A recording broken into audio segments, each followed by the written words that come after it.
Let's get one thing straight. Teddy boys are not British greasers, and they never will be.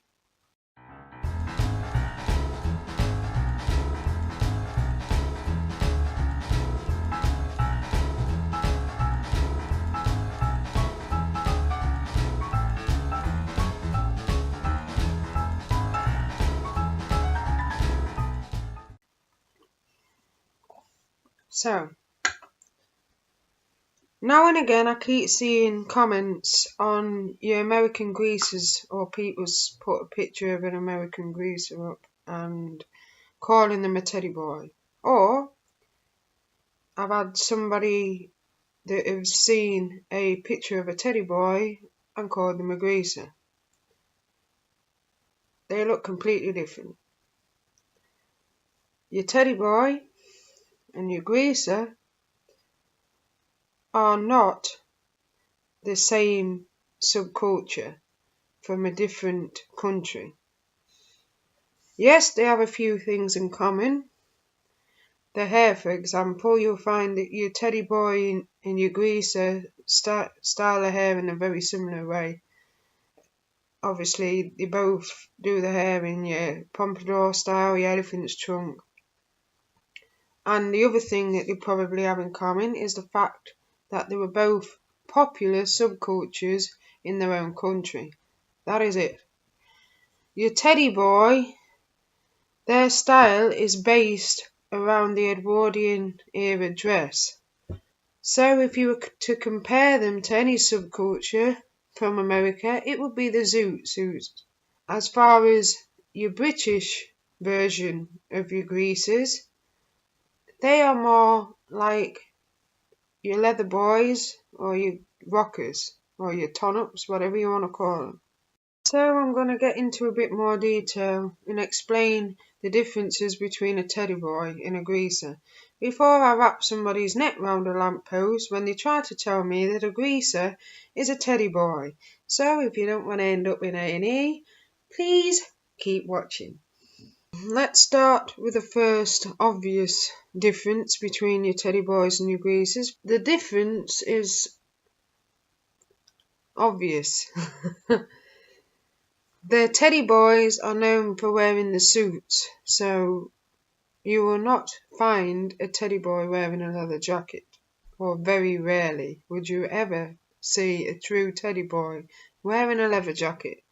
On the other hand, you can see where the confusion might come in when you see your greasers, probably if they're going out on a date or going to some fancy do, whether it's a special occasion, wedding or whatever, where they have to wear a suit.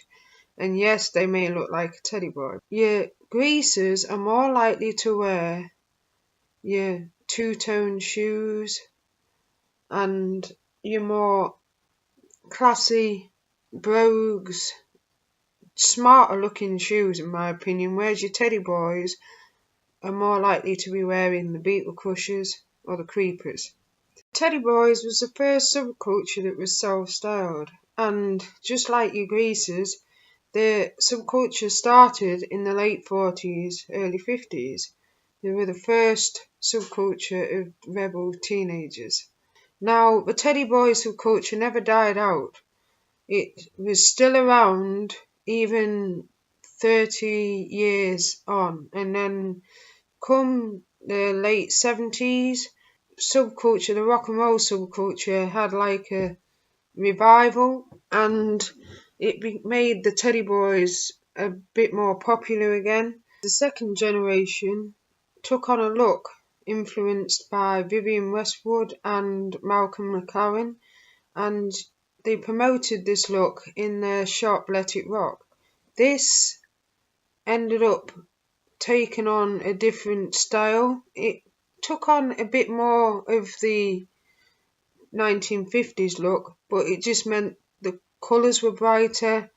It took on a bit of a glam rock look, so it fit in more with your 70s fashion. Now, just like the mods and the rockers used to clash, the teddy boys in the 70s clashed with the punks.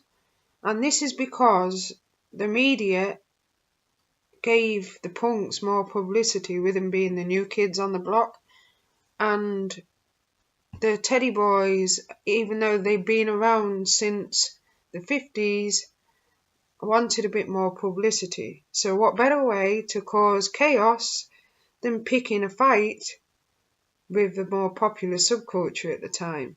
Now, there was a protest that happened in London called the famous Teddy Boys March, where Teddy Boys from all over the UK got together and marched onto the BBC and demanded that they played some real rock and roll music. This ended up becoming front page news, and this was exactly what the Teddy Boys wanted from all over the world, because then it got more attention and attracted teenagers to wanting to become a Teddy Boy. In the late 80s, there was a group formation called the Edwardian Drape Society, TEDS, and this was formed to try and bring back the original style of the Teddy Boy, whereas throughout the 70s it had changed so much and they wanted to bring it back to the original 50s style,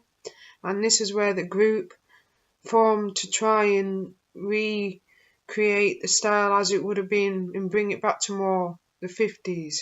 So that is a bit of my knowledge on the Teddy Boys. Please feel free to like, subscribe and share, especially with anybody that ever turns around and tells you that Grease is the Teddy Boys, just to give them a bit more knowledge and insight into what the Teddy Boys are, so that they can gain a bit more knowledge on it and stop the whole confusion, hopefully, between the two of them. But otherwise, I hope you have a great week, and I will see you next time. Bye.